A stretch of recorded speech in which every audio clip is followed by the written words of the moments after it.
मखा गुणवंता अनंत रघुनायक मागणे आता जय जय रघुवीर. अथर्व हळू.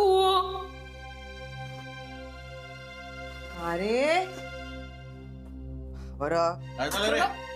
हा? ते बूट नीट ठेव बरं. मी नाही ठेवला. अथर्व काय झालं? माझ्या ते कोणी बोलू नका. का झालं? तू काऊनवर एवढी चिडचिड करत आहेस?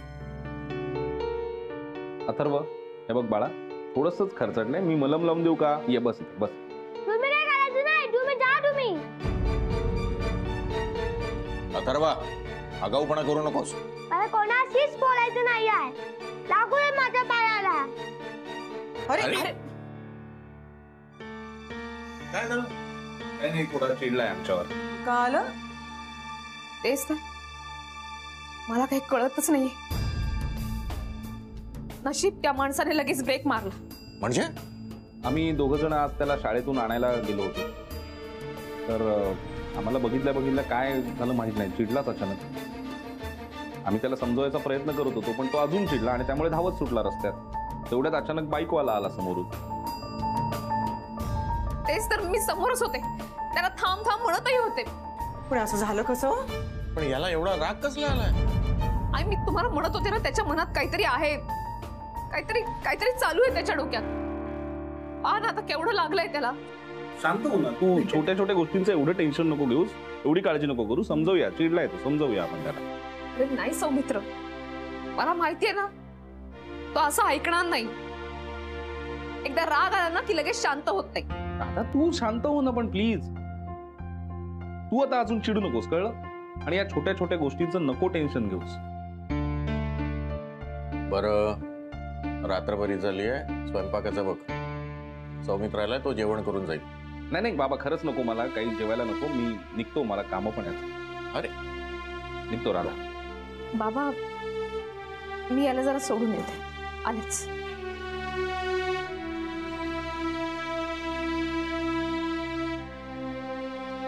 सौमित्र काय झालं? सौमित्र सॉरी. सॉरी? काय झालं, कशाबद्दल? अथर्व तुला जे बोललात त्यासाठी. हे बघ सौमित्र, तू मनावरती घेऊ नको, रागवू नकोस त्याच्यावरती. मला माहितीये तो चुकलाय, पण तू खरंच रागवू नकोस. राधा राधा एक मिनिट, तू शांत होशील का जरा? एकतर मी त्याच्यावर चिडलो नाही किंवा रागावलो नाही, आणि मीच तुला सांगतोय की तू वाईट वाटून घेऊ नको, तर तूच काय मला सांगतेस की सॉरी म्हणून? अरे पण तो राधा, अथर्व तुझा मुलगा आहे आणि आता मला त्याची जबाबदारी घ्यायची आहे की नाही? मग त्याला समजून नको का घ्यायला मला? तू हे मनापासून बोलतोयस ना? ऑफकोर्स मनापासून बोलतोय. अगं राधा लहान आहे तो, त्याला आता काय कळतंय सांग? त्याचा बाबा कुठे गेलाय, काय करतोय, त्याने काय चुका केल्यात, काहीही कळत नाहीये त्याला. आणि माझं त्याच्यावर किती प्रेम आहे, किंवा रादर तू त्याच्यासाठी काय करतेस हे सुद्धा कळत नाही. आणि हे अत्यंत नॉर्मल आहे त्याच्यासाठी. तेच तर सौमित्र, असं वाटतंय हातून सगळं निसटून चाललंय. एकुलता एक मुलगा आहे माझा, त्याच्यासाठी सगळं करते मी, पण त्याला नाही समजत आहे हे सगळं. कारण लहान आहे तो, काय चांगलं काय वाईट हे सुद्धा नाही कळत आहे त्याला. आणि राधा, एक गोष्ट कायमस्वरूपी लक्षात ठेव, जगातली कुठलीही शक्ती अथर्वला तुझ्यापासून लांब नेऊ शकत नाही, कारण तो नाही राहू शकत तुझ्याशिवाय. मग गुरुला कितीही प्रयत्न करू देत, काहीही होणार नाही. आणि राहिली अथर्वची गोष्ट, तर त्याच्या आयुष्यातली ही फेज आहे, ती निघून जाईल. नाही गेली तर? जाणार राधा, नक्की जाणार. मग मी काय करू सौमित्र? आता काही करायचं नाही राधा, आपण दोघांनी फक्त त्याला समजून घ्यायचंय, बास. बघ तू आई आहेस अथर्वची, तू जर त्याला नीट समजावलं तर नक्की ऐकणार तो. आणि जर का काही वाटलं तर मला सांग, मी सुद्धा बोलेन त्याच्याशी. राधा, आता हा फक्त एक तिढा सुटायचा अवकाश आहे. कधी सुटणार आहे हा तिढा? सुटणार, लवकरच सुटणार. आपण प्रयत्न करत राहायचे, अथर्व नक्की समजून घे. निघू?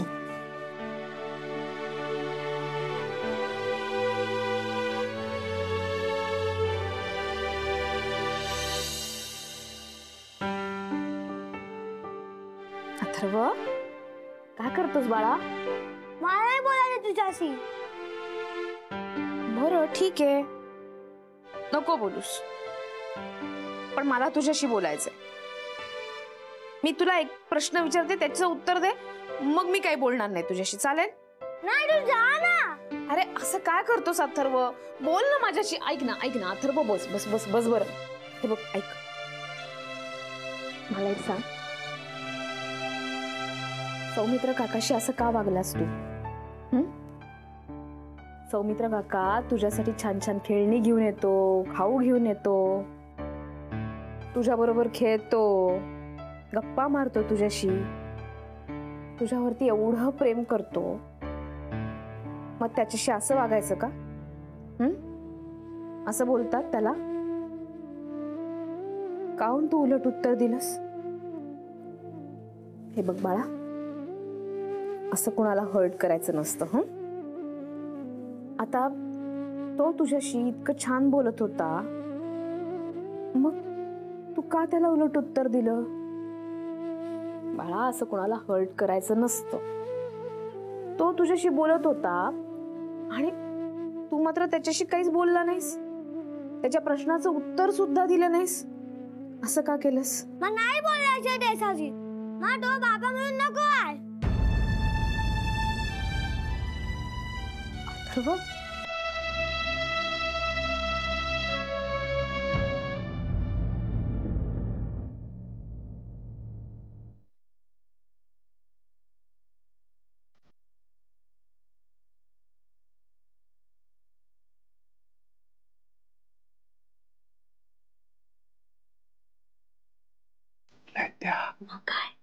काही होणार नक्की.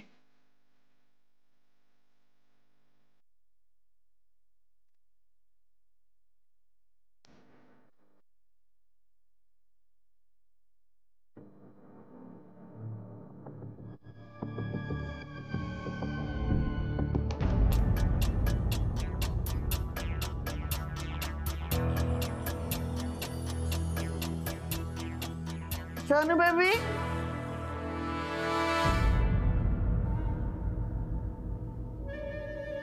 मम्मा मी गॅरी भाव त्याचा विश्वास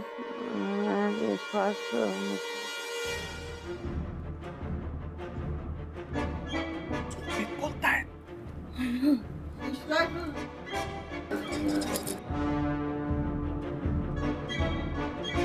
Sonu baby, no Sonu baby. वा वा वा शनाया, तू ज्या सफाईने किल्ली काढलीस ना मम्माच्या उशी खालून, वंडरफुल, सुपर. अरे तिने माझं नाव घेतलं तेव्हा माझी इतकी वाट लागली होती. बरं ते सगळं सोड आता पटकन जाऊ आपण आणि आधी एकदाचा त्या पोपटला फ्री करू. तुला ऍड्रेस लक्षात आहे ना? हो, ते नाही का तिकडे शेजार? माहिती आहे ना तुला? चल एकदाचा त्या बिचाराला मोकळा करू ग. किती दिवस कसा अडकलाय, काय परिस्थिती ते माहिती नाही. चल मम्मा उठायच्या आत निघू. चल चल चल चल.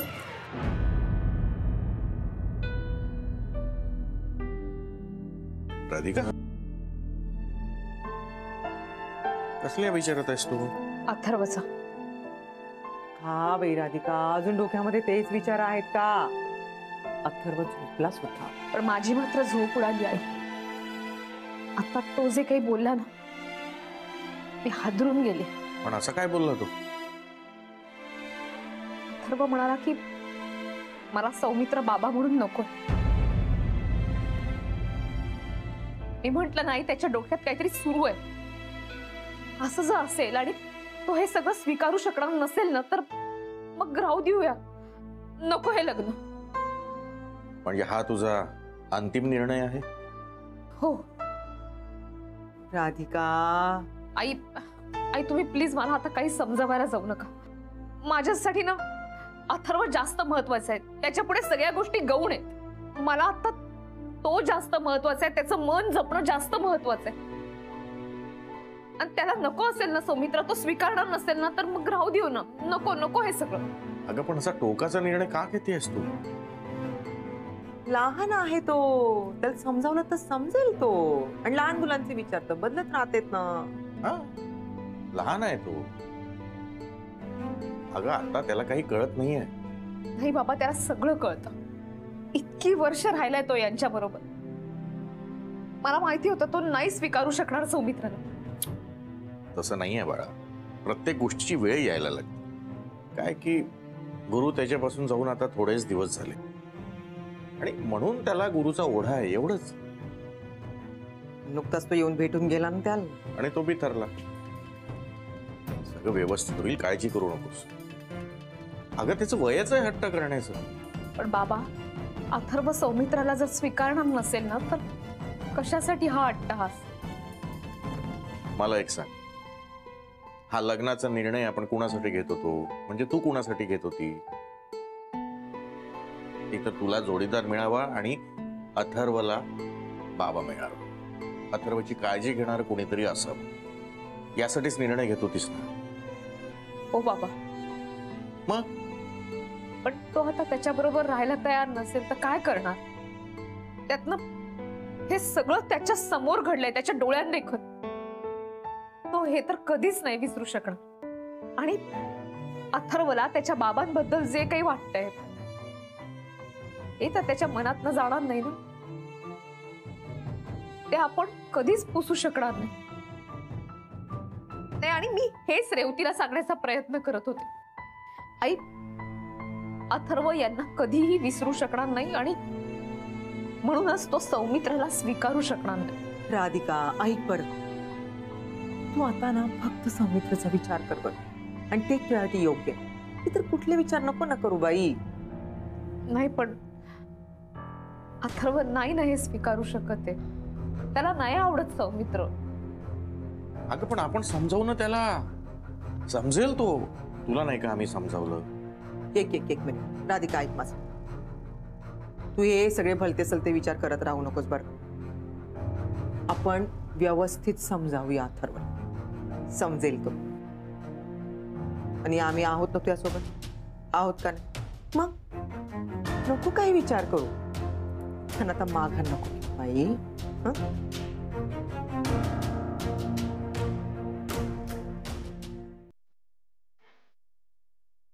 कुठे आलोय आपण? हा, हे बघ, इकडे इकडे येतात. याच्या आत? ठीक आहे, आता एक काम कर, तू आज जाऊन त्याला सोडू, मी थांबतो इथेच.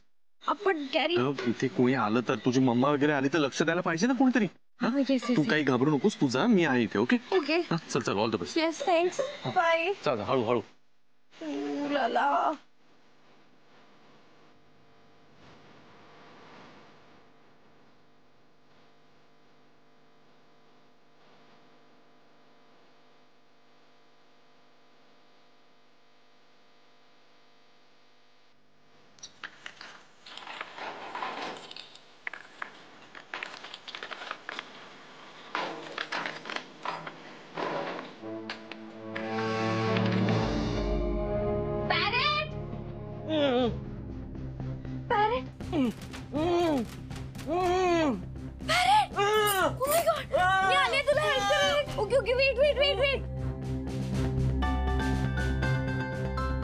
सोन्या, सोन्या, पॅरेट, मला दगा दिलास, लय मोठा दगा दिला सोन्या.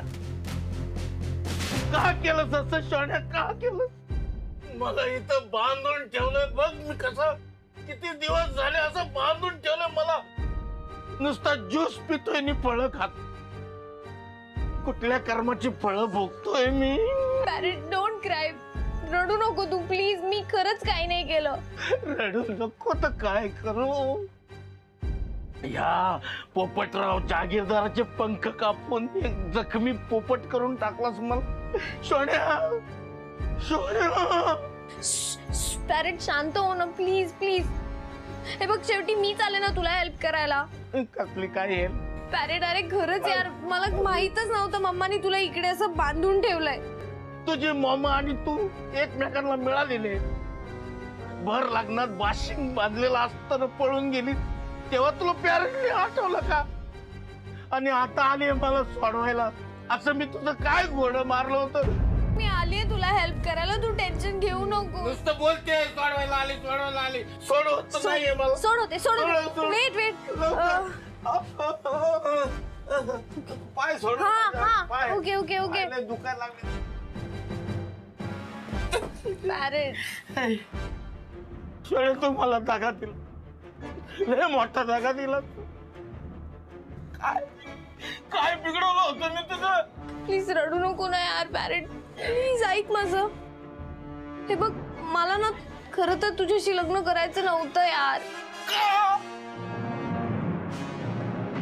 सॉरी. का म्हणजे का म्हणजे अगं तुझ्या मला मी 10 करोड रुपये दिले, तिच्या सगळ्या अटी पूर्ण केलं तरी पण या पण ते सगळे पैसे मम्माकडे आहेत. पॅरेट नाही नको काय नको. पॅरेट मला तुझ्या इतका जेन्युइन इतका चांगला माणूस कधीच नाही भेटला यार लाईफ मध्ये. खरंच हो आणि तुला वाटतं तसं नाहीये अरे. हे बघ म्हणशील तर मला तसं लग्न असं आलं लक्षात. मला माहिती आहे सोन्या, तुला असं लग्न म्हणजे असं छोटस असं घरगुती बारीक लग्न नकोय, तुला धूमधडाक्यात लग्न करायचंय. सोन्या तू काय काळजी करू नको, आपण असं मोठं धूमधडाक्यात लग्न करू, एकदम 5 स्टार लग्न करू आपण. पण पॅरेट तू दिलेले 10 करोड रुपीज ते मर्दे 10 करोड, अरे ते तुझेच पैसे आहेत सोन्या. त्या मोमाला 1 पैसा देऊ नको हा त्याच्यातला. अजून पैसे आणल, आपण धूमधडाक्यात लग्न करू. पण त्याच्यासाठी मला ना जरा साखरगावला जाऊन यायला लागल, कारण आता काय झालं असेल इतके दिवस मी असं कुठं गायब झालो, लोक सगळे शोधत असतील, सगळे दमून म्हणजे असं. तू काय काळजी करू नको, आता आपलं मोठं धूमधडाक्यात लग्न होणार, तू काय काळजी करू नको सोन्या. माझी सोन्या मला परत मिळाली बस, मला काय नको. मी निघतो आता, मी आता निघतो, तू काय घाबरू नको, मी आलो. पॅरेट पॅरेट लिसन पॅरेट तसं नाहीये. शनाय काय झालं?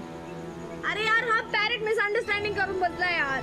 म्हणजे त्याला असं वाटतं की अजून आमचं लग्न होऊ शकतं. अरे यार पण जाऊ दे, तू आता बाकी कसलाही विचार करू नको. सगळ्यात मोठी गोष्ट ही झाली की तू सोडवलंच ना त्याला. हा सुटला एकदाचा बिचारा. अथर्व झालं का बाळ तुझं? ये ना बा, ये ये ये ये ये ये ये. आय ग हळू हळू हळू हळू. पावर गुड गुड शिरा केला आहे. बस बस बस बस बस बस. अच्छा तू हा शिरा तू बनवलाय? मी नाही ना, आईनं केला आहे ना. मग मला नको आहे. अरे घे, मस्त झालाय, अगदी गोड. तुला आवडतो ना शिरा? आणि माहितीये आईने याच्यात काजू टाकले, बेदाणे टाकले. हा का गा? नको मला. एक घास एक घास नाही नाही नको. एक घास एक घास एक घास एक घास. अथर्व तू रागावलायस ना अजून माझ्यावर? बाळा मला तुझ्याशी बोलायचंय. मला नाही बोलायचंय. ऐक ना, ऐकून घे ना माझं. हे बघ बाळा, मी काही मुद्दाम केलेलं नाहीये. पण बाबाने काय केलं? हे बघ मला तुझी खरंच खूप काळजी वाटत होती आणि मी भक्ती मिसना सांगितलंय ना की शाळेमध्ये तुला बाबा भेटायला येणार नाही. आले तर लगेच मला फोन करायचा आणि मला ते दिसले म्हणून मला फक्त राग आला. पण जे काही तिथे घडलं तसं काही करायचं नव्हतं रे बाळा, खरंच. हे बघ बाळा, तुझे बाबा आपल्याला सोडून गेले, आपण नाही काढलं त्यांना. आणि तुझ्या आईने त्यांना रस्त्यावर नाही आणलं, ते स्वतःहून गेलेत आणि ते चुकीचे वागले म्हणून देवबाप्पांनी त्यांना शिक्षा केली. आईला आणि सौमित्र काकाला का वाटलं माहितीये का? ते बाबा येतील आणि तुला घेऊन जातील म्हणून ते खूप घाबरले. हो ना, आणि म्हणून ते तिथं आले होते. बरं हे बघ कसं आहे, नेहाकडे पण बाबा आहेत ना, तुझे बाकी मित्र मैत्रिणी आहेत त्यांनाही बाबा आहेत, म्हणून तुलाही बाबा असावे यासाठी आम्ही तुझ्या आईला आग्रह केलाय की अथर्वसाठी बाबा आणा. हो. म्हणूनच तर आम्ही तुझ्या आईला सांगितलं सौमित्र काका कायमचा इथे तुझा बाबा म्हणून राहू दे. चालेल का नाही तुल? नाही माझा बाबा कुठून आला? सौमित्र काका नाही आहे माझे बाबा. आई सांग ना, माझे बाबा नाही आहे ना सौमित्र काका. सांग ना लवकर, सांग ना. नाही बाळा नाहीये. मग प्रॉमिस दे सौमित्र काका माझा बाबा होणार नाही. सौमित्र काका मला बाबा नको आहे. प्रॉमिस दे ना लवकर. अथर्व नाही मला प्रॉमिस हवा, दे ना प्रॉमिस.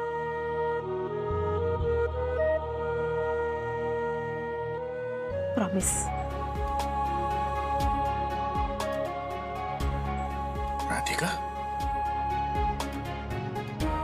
अथर्व तुझ्या मनात नसेल ना तर मी नाही करणार सौमित्रशी लग्न. खरंच नाही.